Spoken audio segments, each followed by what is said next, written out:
Welcome to Research Perch from the Massage Therapy Foundation. Short, practical insights into massage therapy research and how it can benefit your practice. Hey everyone, welcome to Research Perch. I'm Michael Reynolds, the chair for the marketing committee for the Massage Therapy Foundation, and we're glad you're here with Niki Munk and Ruth Werner. Ruth is joining us from her beautiful home in Oregon, and Niki is joining us from her office in Indianapolis. How are you both? Beautiful office. It is a beautiful office. Very, very nicely organized too, and lots of books behind her. I like to see that. All right. So, as you know, if you've joined us before, Research Perch is here to discuss massage therapy research, as the name implies, and we take articles from the International Journal of Therapeutic Massage and Bodywork and unpack them for you, the professional massage therapist, so you can get a sense of how massage therapy research helps you in your practice and your clients and patients as well. So again, so happy you've joined us today. So let's get started. So today we are talking about an article here called Assessing the Effectiveness of Massage Therapy for Bilateral Cleft Lip Reconstruction Scars.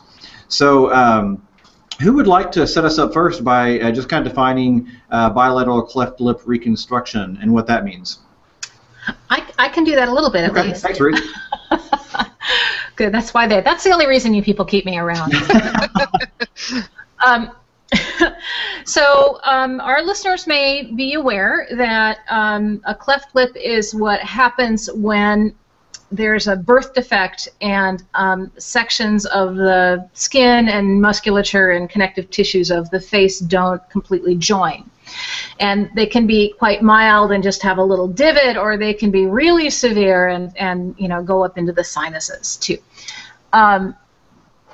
We don't see a lot of people with unrepaired cleft lips in North America because, we live with healthcare systems, functional or not, that generally get kids into surgery for this. That's not true around the world, but at least here, someone who's born with a cleft lip is very likely to undergo surgery or a series of surgeries to repair the cleft lip, which is not just for aesthetics, but also for function, because if a young child can't speak to imitate the speech that he hears, then very often they end up with, really a lot of accompanying learning disabilities. I mean, learning how to speak is a big part of learning how to communicate, learning how to read, and learning how to communicate all together.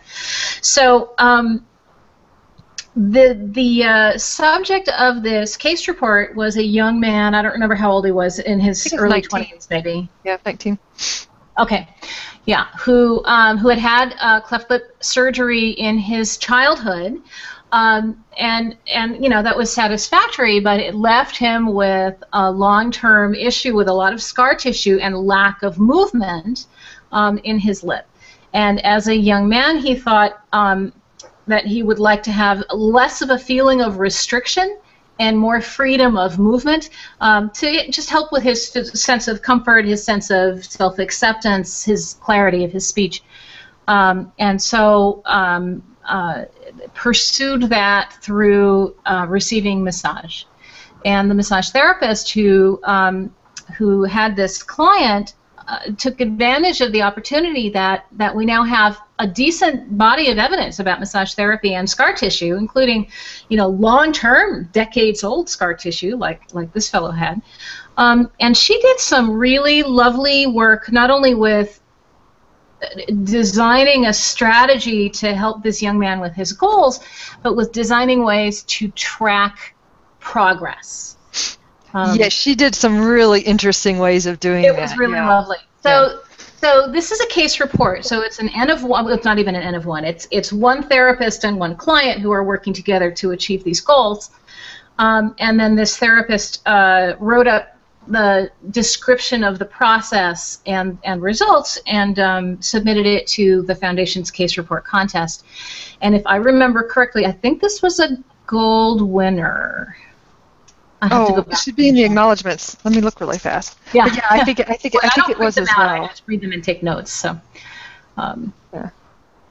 Oh, it doesn't. Well, it is in here. I think you're right, though. I think she was. I think this was a gold winner. And in fact, if I have it right, we may meet her in Denver if I'm pretty sure this is one who we've invited to come. I hope so. Oh, I hope so. I'd really like to meet her. Yes, Emily McKay. McKay, right. Mm-hmm, right. Mm-hmm. Yeah. So we liked this case report because she gave us everything that's necessary in a case report, but she did it in a way that we felt was really imaginative and incredibly client-centered, and that's a really important part of case reports, is that really you're working with a person who has their specific goals. It's less about being able to bend your knee to 90 degrees and more about being able to climb the stairs, right? This is the difference between a clinical outcome and a functional one. What this client wanted was to feel less restriction in his lip and have more freedom of movement, which was difficult to measure, but the therapist came up with a really interesting way. Well, she did, and so she did a couple of things. She had some subjective pieces. One of the things that she wanted to measure was this young man's acceptance of his scar and his features, and then let's see, because there were two of them. It was the appearance scale. So how? Oh, right. So right, and then the other one was restrictive. Right. So how restrictive is it, and then how do you feel about the appearance? So she developed a very easy Likert type scale for that, and then she also took pictures of first just the scar and the mouth at rest, and then with no eyes. So we have anonymity. Right. Mm-hmm. And then there's two pieces that are really defined with cleft palate reconstructive scarring, and that is that the asymmetry of the smile is affected, and right. so there it is, the movement there, and then also the puckering of the lips. And so she took pictures of these three stages, so at rest, with the smile, and with the pucker. But then there's this other piece too, that how do you measure the strength of a muscle? And that was one of the things in this restrictive piece. How do you measure that? And so she devised a really clever way to do this, and that was by taking a pen and putting it in. Can I do it? Can you do it? I can't do it. Oh, yeah, I did it for a long time earlier today, and I was like, oh wow, I could see where this would be really tiring. But putting the pen at the top of the lip and then holding it with your upper lip to your nose. Mm-hmm. And so she did that and timed it. And so when he came in for the first time, he couldn't do it at all. And then she timed it each time that he came in. And so we ought to say, too, that it was a series of 5 treatments, and those treatments were 75 minutes long. So this includes all the intake and all of those pieces. So we don't exactly know exactly how much contact time, but I can assume we can very easily assume at least 60 minutes, if not more. She does a really nice job in this case report of documenting her approach. She did a really great table that outlined what the technique was, the area that technique was applied. So it was applied to the outside of the cheek, addressing the muscles, but then also on the inside of the mouth to address the scar tissue. Mm-hmm. And then she also did the head and neck area. So she was doing all of the upper shoulder, head, face area. And then she also says what the intent of each of those techniques were. It's a wonderful, wonderful table that she's put together that can be used as a guide for other case reports. But this measuring with the pen was a really clever way to get at this strengthening. And by the end of these 5 sessions, he was actually able to hold the pen for 15 seconds, and they finally just said stop. I mean, it was plenty of time, and it got gradually better. It started off at 0, then it went to 2 seconds, then it went to can I get it fast enough? 3 seconds, then 4 seconds, then 8 seconds, and then after the last treatment, came back, did the measures again, 15 seconds plus. So really significant difference. And I think the other meaningful pieces here was that the young man was saying that his confidence was much better, his acceptance of the scar was much better at the end of all of this, and that he felt less restriction. So here again, really client-centered outcomes that had meaningful change for this young man. That's really a creative method of measurement. I like the way you describe that. And if I could just go on a quick little very tiny rabbit hole here, I'll come right back, I promise. But I had no idea that if you're conducting a case report that you could make up your own methods of measuring results. So she took this pen and made this really creative way of measuring or of creating a measure, and I didn't realize that was possible.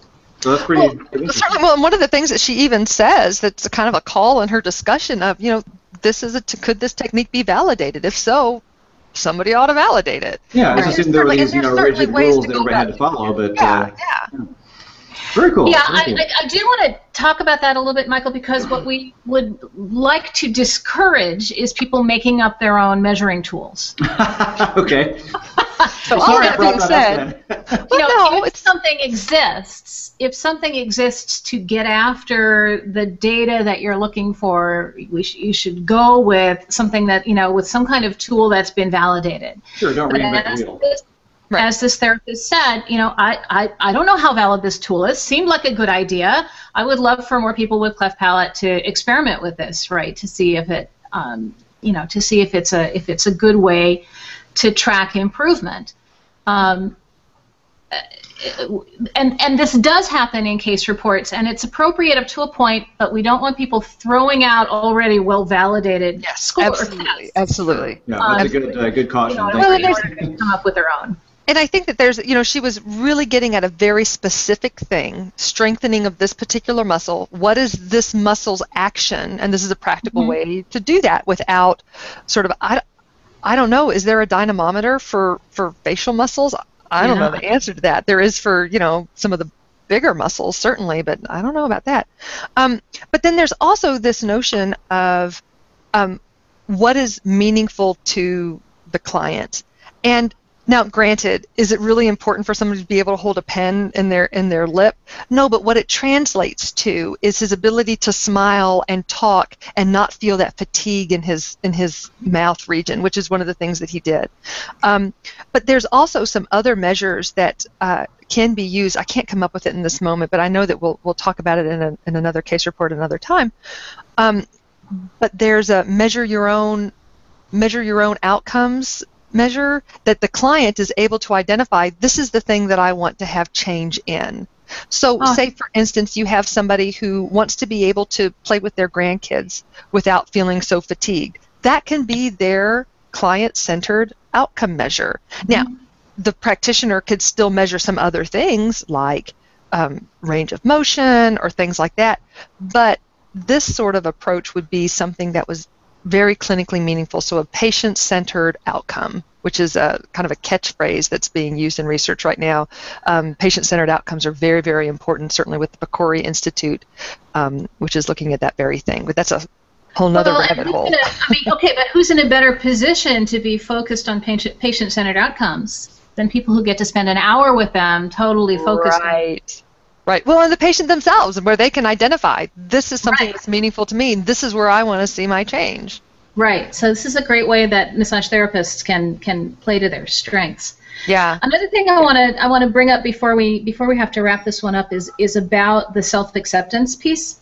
So here's a person who has what he considers and what most people would consider to be a defect, right? This scarring and this asymmetrical smile and whatever. And through the massage and through actually focusing on the part of his body that might be considered really problematic, somehow at the end of that he came out feeling much better about himself and about his appearance and his sort of his place in the world. And I just want to really put out that massage therapy is in a position to do that in a lot of different contexts. That the one of the qualities of the client-therapist relationship is this trust that we allow when we allow someone to touch us in a way that might be really, really deeply meaningful and deeply frightening for other people. And really where I'm getting at here is abdominal massage. So many of us avoid abdominal massage because we're self-conscious about our bellies, and we don't want anyone to see, and we don't want anyone to touch. But the truth is, when we incorporate all of our body, what does that mean? It means weave the body, the corpore, together.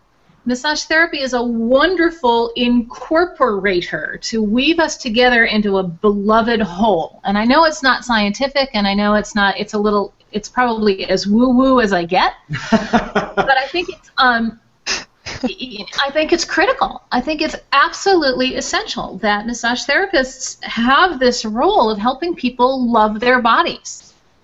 And that's exactly what happened here. I mean, what happened here... You did a really nice job with that. Yeah, restrictions were decreased and confidence was increased. So you've got both kind of aspects of the mental well-being and the physical well-being kind of combined and integrated into this particular situation here, which I really like.